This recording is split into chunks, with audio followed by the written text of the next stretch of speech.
दोस्तों, अल्लाह तबारक व ताला का बहुत बड़ा एहसान व करम है कि अल्लाह तबारक व ताला ने हम सबको ईमान की दौलत से नवाजा और फरमाया कि जिसकी ज़िंदगी में दीन होगा वो यहाँ भी कामयाब होगा और आखिरत में भी कामयाब होगा, और जिसकी ज़िंदगी में दीन नहीं होगा वो यहाँ भी नाकाम होगा और आखिरत में भी नाकाम होगा। दीन को सीखना हर एक इंसान पर फर्ज है। दोस्तों, आज हम एक ऐसे वाक़ये को पेश करेंगे जो कि बहुत ही सबक आमोज है।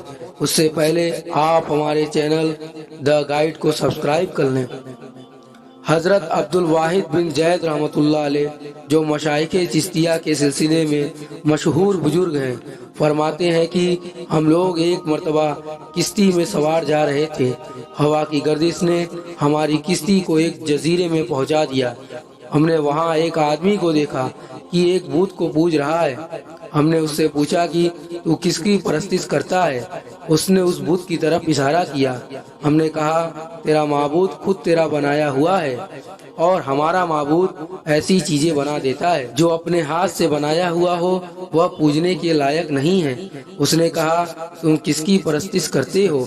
हमने कहा, उस पाक जात की जिसका अर्श आसमान के ऊपर है, उसकी गिरफ्त जमीन पर है, उसकी अजमत और बड़ाई सबसे बालातर है। कहने लगा, तुम्हें उस पाक जात का इल्म किस तरह हुआ?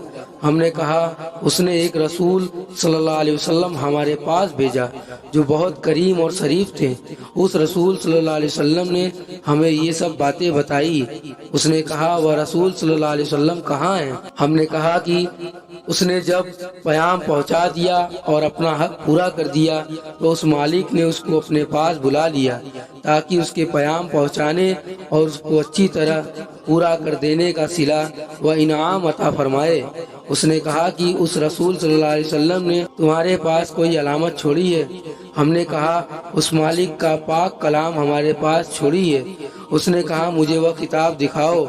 हमने कुरान पाक लाकर उसके सामने रखा। उसने कहा, मैं तो पढ़ा हुआ नहीं हूँ, तुम इसमें से मुझे कुछ सुनाओ। हमने एक सूरह सुनाई। वह सुनते ही रोता रहा यहाँ तक कि वह सूरह पूरी हो गई। उसने कहा, इस पाक कलाम वाले का हक यही है कि उसकी नाफरमानी न की जाए। इसके बाद वह मुसलमान हो गया। हमने उसको इस्लाम के अरकान और अहकाम बताए और चंद सूरतें कुरान पाक की सिखाई। जब रात हुई, ईशा की नमाज पढ़कर हम सोने लगे तो उसने पूछा कि तुम्हारा माबूद भी रात को सोता है? हमने कहा, वह पाक जात हय्युल कय्यूम है, वह न सोता है न उसको ऊँघ आती है। वह कहने लगा, तुम इस कदर नालायक बंदे हो कि आका तो जागता रहे और तुम सो जाओ। हमें उसकी बात से बड़ी हैरत हुई। जब हम उस जजीरे से वापस होने लगे तो वह कहने लगा कि मुझे भी अपने साथ ही ले चलो ताकि मैं दीन की बातें सीखूं। हमने अपने साथ ले लिया।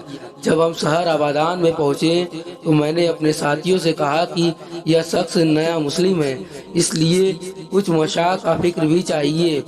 हमने कुछ दिरहम चंदा किया और उसको देने लगे। उसने पूछा, यह क्या है? हमने कहा, कुछ दिरहम है, इनको तुम अपने खर्च में ले आना। कहने लगा, ला इलाहा इल्लल्लाह, तुम लोगों ने मुझे ऐसा रास्ता दिखाया जिस पर खुद भी नहीं चलते। मैं एक जजीरे में था, एक बूत की परस्तिश करता था, खुदा पाक की परस्तिश भी न करता था। उसने उस हालत में भी मुझे जाया और हलाक नहीं किया, हालांकि मैं उसको जानता भी न था। बस वह इस वक्त मुझे क्यों कर जाया कर देगा जब मैं उसको पहचानता भी हूँ, उसकी इबादत भी करता हूँ। 3 दिन के बाद हमें मालूम हुआ कि उसका आखिरी वक्त है, मौत के करीब है। हम उसके पास गए, उससे पूछा कि तेरी कोई हाजत हो तो बता। कहने लगा, मेरी तमाम हाजतें उस पाक जात ने पूरी कर दी जिसने तुम लोगों को जजीरे में मेरी हिदायत के लिए भेजा था। शेख अब्दुल वाहिद रहमतुल्लाह अलैह फरमाते हैं कि मुझ पर दफातन नींद का गलबा हुआ।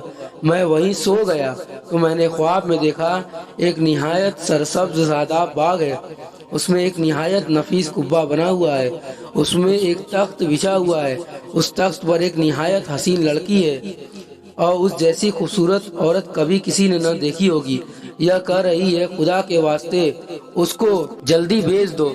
उसके इश्तियाक में मेरी बेकरारी हद से ज्यादा बढ़ गई है। मेरी जो आँख खुली तो उस नौ मुस्लिम की रूह परवाज कर चुकी थी। हमने उसकी तजवीज व तकफीन کی اور دفن کر دیا۔